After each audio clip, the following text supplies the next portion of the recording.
Hello and welcome back. I said we were gonna make a chicken crescent reef for dinner, and I've got almost everything ready. I'm hoping I haven't forgotten anything. We are going to keep it as simple as possible. Alright, I'm pretty sure I have everything now. I had to get the salt and pepper. So a chicken crescent reef is kind of like a casserole, a pot pie sort of thing, except we're going to use crescent rolls. I get the buttery flaky kind to give it a little bit more flavor, and we're going to make it into a ring. Now we've already got our chicken shredded up. We've got our carrots nice and diced with our awesome chopper. Ended up having to do some more celery with the chopper. And I've got these mini peppers that I really like because I can use different colors. I've got red, yellow, and orange, but you can use the big ones, you can use green, whichever you prefer. And I've got a stray celery there. Chopped cauliflower, fresh cauliflower. You can buy it in the bag, you can buy it frozen. Other vegetables that I've used are canned corn, fresh corn. Oh, no, not fresh corn. Sorry. Please excuse that mistake. I've used frozen corn, frozen peas, canned peas. It's really versatile. Whatever you want to add into it. You can use mushrooms. The original recipe. This is a very used, worn out book of mine. It is called Taste of Home, Annual Recipes 2000. And the original recipe includes water chestnuts, let's see, sweet red pepper, broccoli. As you can see, we're going to start changing it. And yes, you can see all my notes in there we talked about. So this recipe will be listed in the description below. The other thing I'm going to do differently is I'm not going to use egg in mine. Egg is something that keeps everything together, and there are other ways to do that if you don't want to use egg in something. We're also going to use the cream of celery, which is always my go-to, even for my green bean casserole. And then we're going to use two different types of cheese today. We're going to use the Sargento sharp cheddar and the Brookshire's shredded Monterey. As I've said before, I don't favor anything other than my mustard. That's always, in my ketchup, they have to be the right brand. And we're going to use the Country Crock again. Again, you can use oil, you can use real butter, salt-free butter. It is your choice. Now we've got everything prepped and ready. We're not going to forget this little guy. We may or may not use him. So we've got everything prepped and ready. So basically it's all about getting it ready to go into its circle. We're going to start by cooking or softening. We're not going to cook it, we're going to soften it. And you don't have to do this step. I like to do it because if you overcook a crescent, it's not very nice. So let's adjust here. Forgive me, I'm still trying to get this down pat. We're going to adjust that and move it over. Get you in over by the pot. I got these pots at home in Tyler, Texas. I know they have a few stores, and I think they have a chain of different stores. I don't know the names of them all, or I'd give them to you. I like to go over to Fresh by Brookshire's and Tyler sometimes and get ingredients I can't get at the Brookshire's or the Kroger or Walmart here. Okay, we're going to add some butter. We're not using any onion, but you can if you like. I'm thinking green onion or some sauteed yellow onion would be pretty good in this as well. It's a versatile thing. You don't have to do this the same way twice, and if you're doing it off of your head without a recipe, chances are you're not going to get it the same way twice anyway. I'm going to turn this on to medium. Get it all nice and melty. And we're going to start with our harder vegetable first, which is going to be our carrot. Go and get it in there.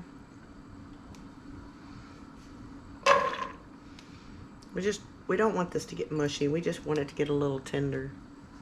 That way, your crescent roll in the oven isn't getting overly done while your vegetables are still hard. Get all nice and buttery. I'm sorry if I'm making a lot of loud noises. We've got our chicken noodle soup over there cooling down, getting ready for the freezer.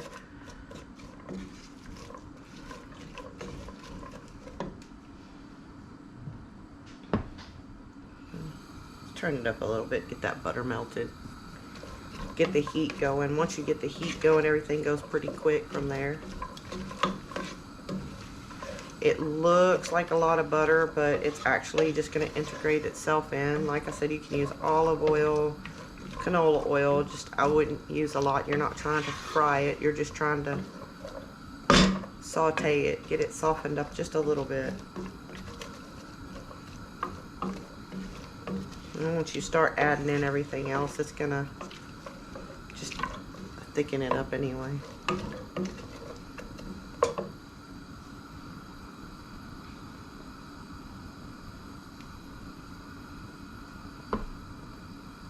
Once we get all the vegetables into the pot, we'll start working on our crescent wreath. That way, everything gets done in a pretty timely fashion.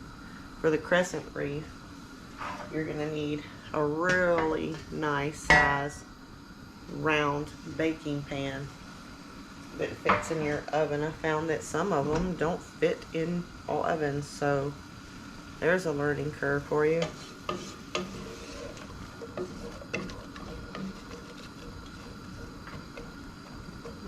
Doesn't really take long. Well,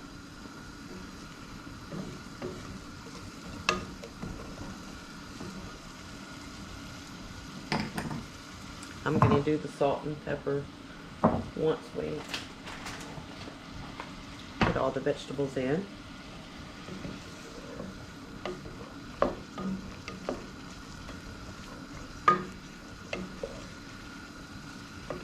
It's really amazing how fast carrots cook when you're sauteing them.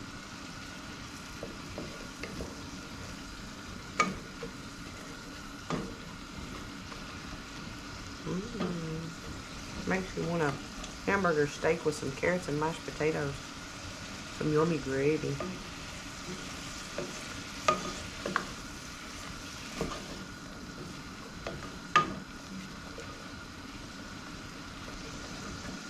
I can think of a million different things that you can use this for. I've actually scrambled up some eggs, put some sausage, bacon, a little bit of bell pepper, and cheese, and made a breakfast crescent wreath once. I think I even used leftover turkey one time with some of the vegetables that were left over from Thanksgiving dinner. My kids were really little, and when they're really little, you utilize everything you can. I think the one dinner they all agree on is Thanksgiving dinner, so that is not turning out the way I wanted to. I'm getting another thing.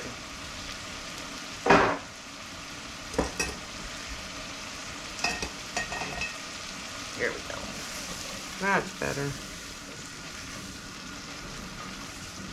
Alright, so now that we've got that going, we're going to add in the cauliflower.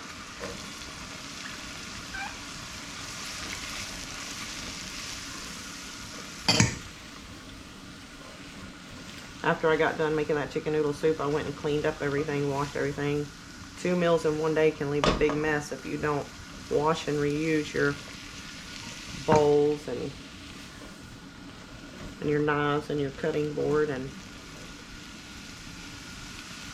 well, the chopper.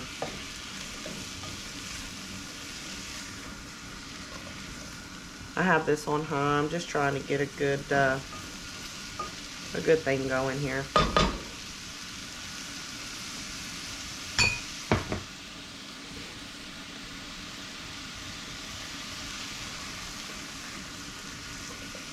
up a whole head of cauliflower, but I didn't actually need that many.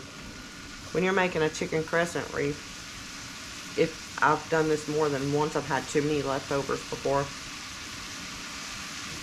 You don't have to get like ridiculous with how much you put inside of it.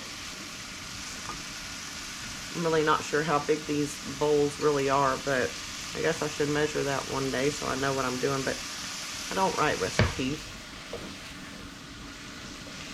But as I said, the original recipe is going to be in the comments below, or in the description below. This is an alternative way of making the same thing. And I'm sure we'll eventually make a breakfast one. I don't cook a lot of breakfast, but when I do, it usually turns out okay. Alright, it's all hot now. Time for the celery.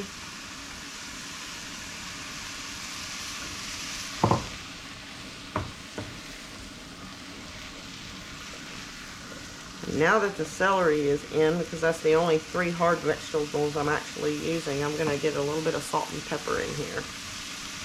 Just dash it in.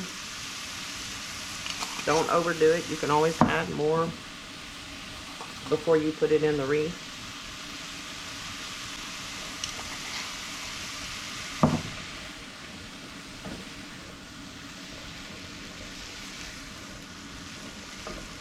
Like I said, always have plastic spoons nearby so you can test it as you go.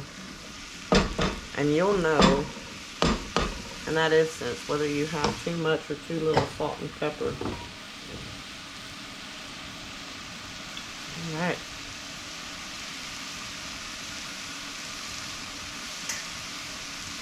Let's move our ingredients over there. I'll move some stuff out of our way.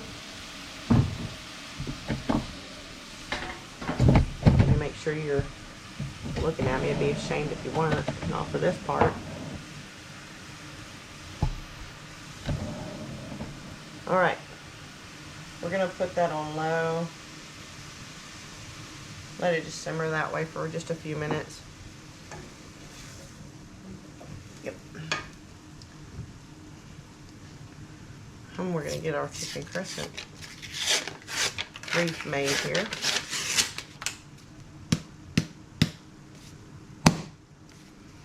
I've got these, what did I say they were, big and flaky? They're just the 8 rolls, Pillsbury. The last time I used a store brand, I think it was Walmart or Brookshire's, and they turned out just the same. So whichever you like. Just rolling them out. Alright, to make the chicken crescent wreath, or to make the wreath, make sure you're in view. I want to come down a little bit because your filling is going to go here on this big area. You're just going to take them one at a time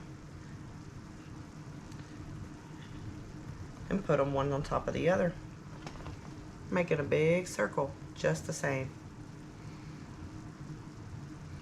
Well, mine is not always perfect either. You'll have some filling that comes out. That's normal. It's good. It's all getting cooked and all that flavor's packed in there. I'm hoping. I don't need that 3rd can, but I always buy an extra can from what I think I'm going to need, just in case I use a different pan, or my sister or my mom or somebody ends up coming over, and or one of my daughters, or their boyfriends, or just if anybody comes over. My neighbor likes my food too, so sometimes I share. So that's 1 can. It looks like we're gonna have enough. Yay. Can make something else with that other can. I can see my husband over there thinking, yes, make me some yummy breakfast.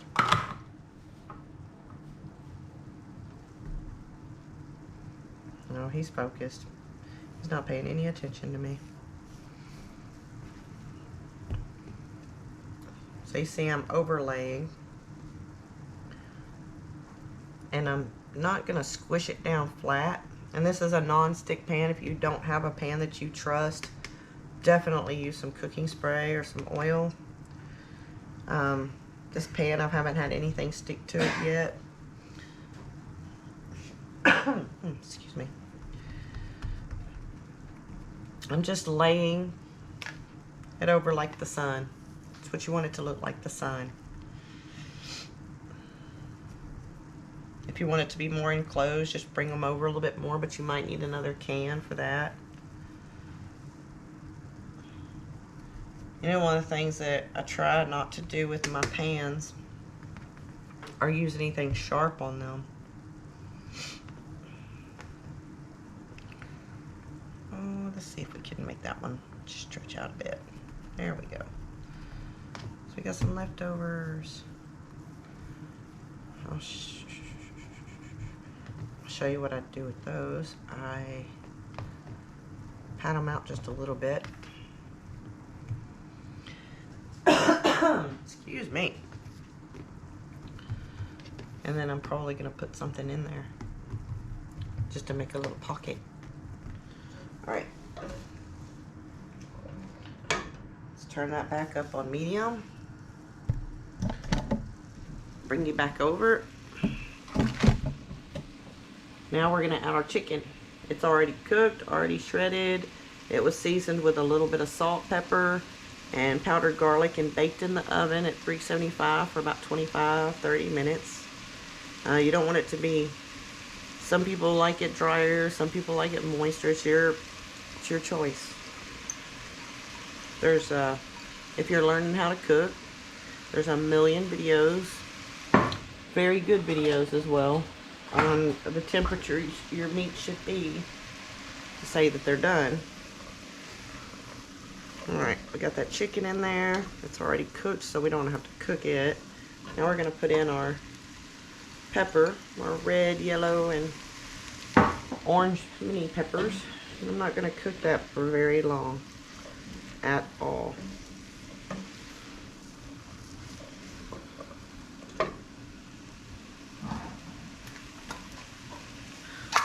Before I put this in, I want to test it and see if I have enough salt and pepper.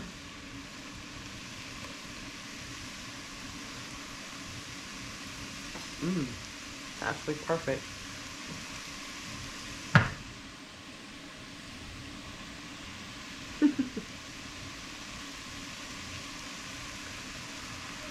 Sometimes salt and pepper, in my opinion, can take away from the natural taste of the meal that you're cooking. Put too much, it becomes salty or peppery. And I've got peppers in here as well as celery, and everything that's in there has its own natural flavor and is worth, you know, shining.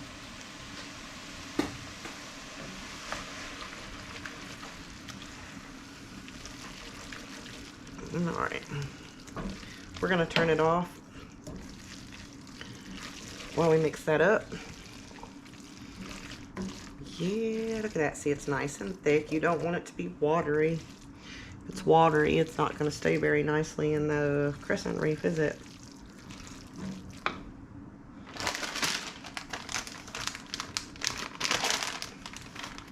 You can use whatever cheese you want. You can use Kojak. You can just use one cheese. You can do whatever you want.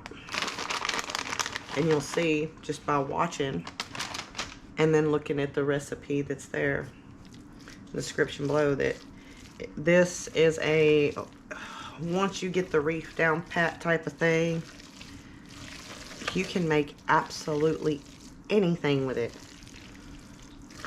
If you don't really want to make a chicken pot pie, or you don't know how to make a chicken pot pie, this is a very good alternative. I'll put in some of that Monterey.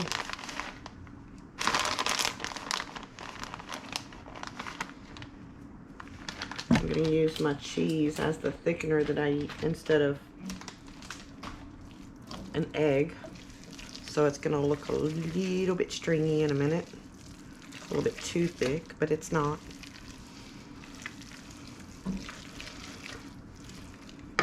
You can't use cornstarch to make it thick, not in this instance, because chances are it's gonna go watery.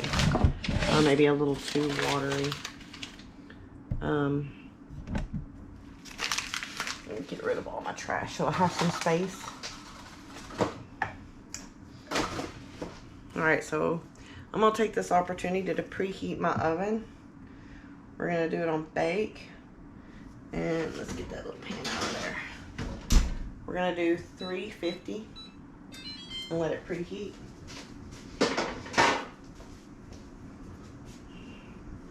Now we're going to move back over here. Let's get you in view. So I haven't cooled this down. I don't need to, but I am going to get a spoon that is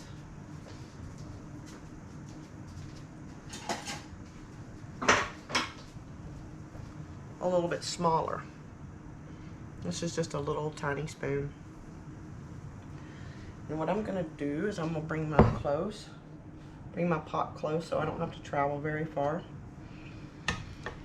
And I'm going to start spooning it in to the bigger parts. About a spoon's worth on each one to start. Doesn't have to be identical. Sometimes you'll notice you didn't put enough in a spot. Just tap it in. You've got enough filling. You want to try to use as much of it as possible. So you just spoon it into the little crevices. Cooking at home, you don't have to be perfect. I'll say this probably more than once. As you're learning how to cook, for people who don't know how to cook, you get better and better the more you use the same recipe. And the more you use a basic recipe, the better you get, the more you can start changing it, knowing what'll go with it, what you like and what you don't like. It's trial and error. Learning how to cook is trial and error. None of us are born knowing how to cook. We're born pretty much knowing how to breathe and make our parents think that there's a banshee in their home. That's about all we're born knowing how to do. I'm going to go around making sure that that spot right there, I'm not going to put a lot because I did thin it out right there. I didn't want to put another croissant. I'm going to go around making sure these are nice and full. You'll probably see something I don't. I'm looking at it from the side. You're looking at it from the top. It's probably a lot easier. I'm the person who'll sit there and go, oh, right there, right there. Oh, you missed it. And you can see that every single section has every single ingredient on it because I've diced it and made it small. I don't have to worry about any big chunks. But we're going to move you guys aside for a second. Alright, let's make sure you're still in view. Alright, so now we're going to take this and fold it over and tuck it. Just like that. And then we're going to take the next one, fold it down and tuck it just like that. You're not trying to get it all the way under there. You just pull it down, tuck it. You see, starting to make a pretty nice looking little shape there. Just go all the way around doing that.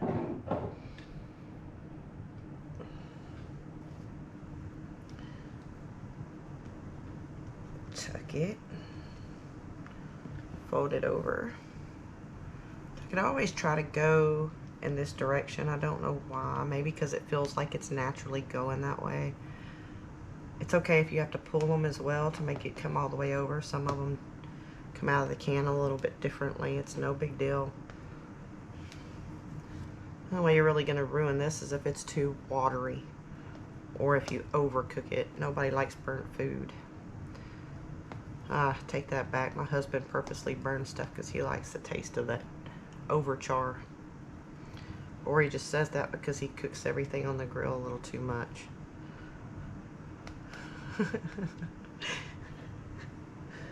Right, honey? That's right.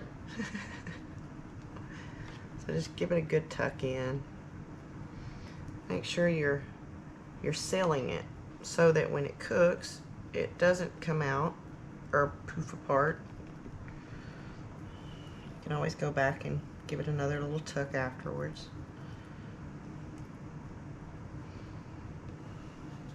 Oh, I laid the pan right on that one. Didn't even notice. But no harm, no foul.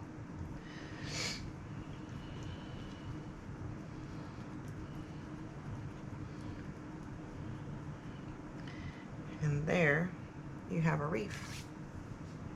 A perfect, well, probably not perfect, but a nice round little wreath. So instead of adding that in, well, maybe I can. Let's see. Let's see if I can do it. Make a little pocket here.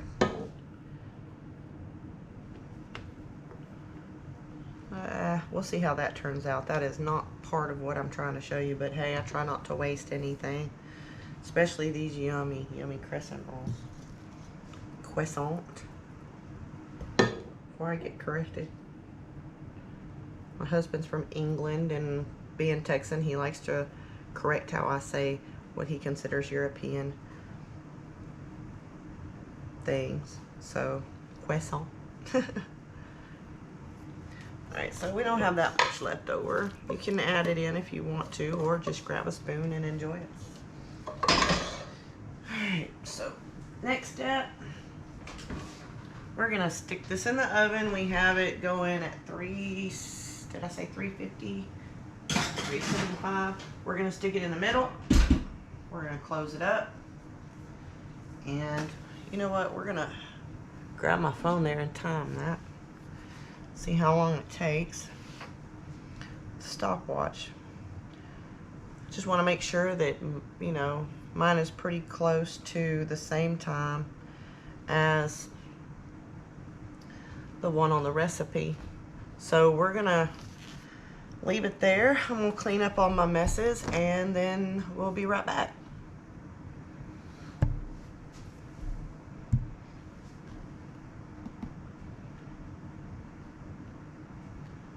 Uh-oh.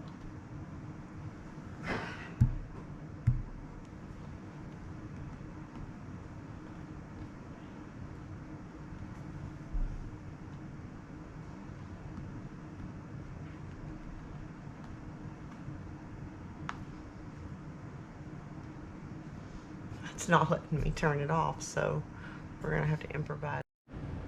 Okay, we're just under 20 minutes. I've been cooking this crescent wreath for, well, about 20 minutes at 375 in the oven, and it's ready.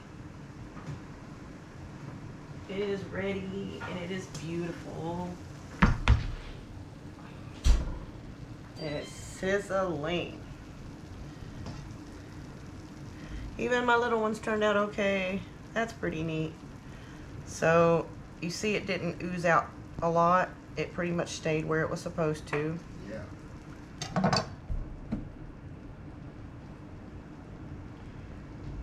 And you can see it's quite full.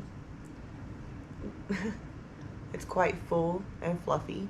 So it didn't flatten out, which is good. It's got this beautiful brown color to it. We're gonna slice a piece off. Normally I would let it cool. I have a few minutes to get into the school line at my son's school. So we're just gonna go right down in between the filling spots. Right down in between, all the way around.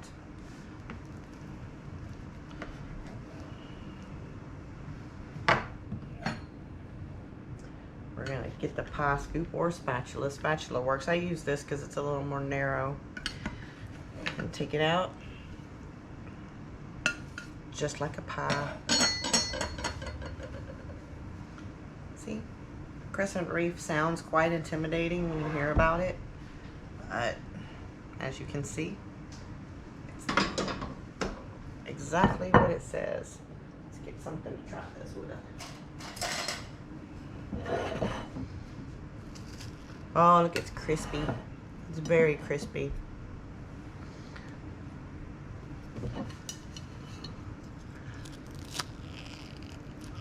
Oh, I don't have a fork close by, or I'd be using a fork.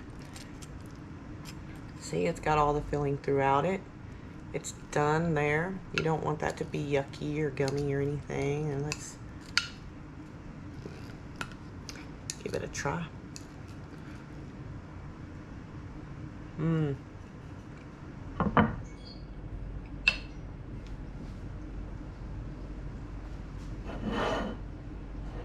This is something that you can use for a meal for everybody.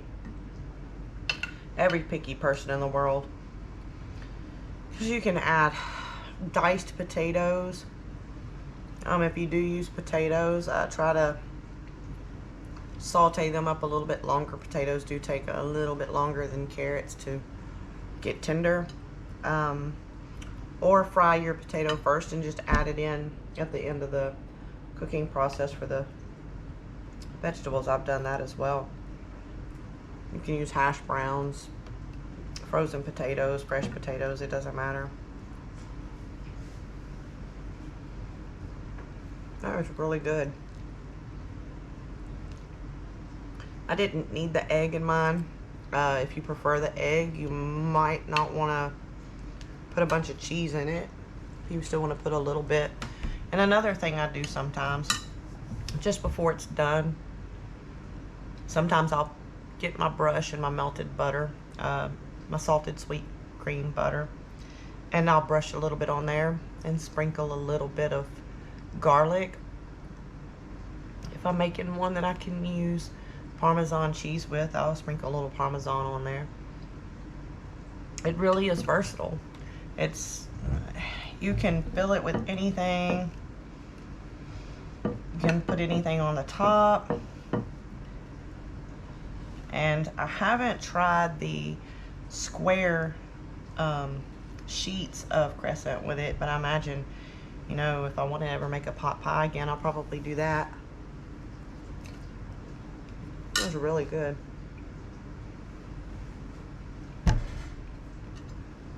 As long as your family likes breads and doughs, you'll be perfectly fine with that. Make it at any time. So yeah, at 375, that took about 20 minutes, just under 20 minutes. Keep an eye out on it. Make sure it gets that nice, pretty brown, where it's crispy and flaky like it's supposed to be. See, it just flakes.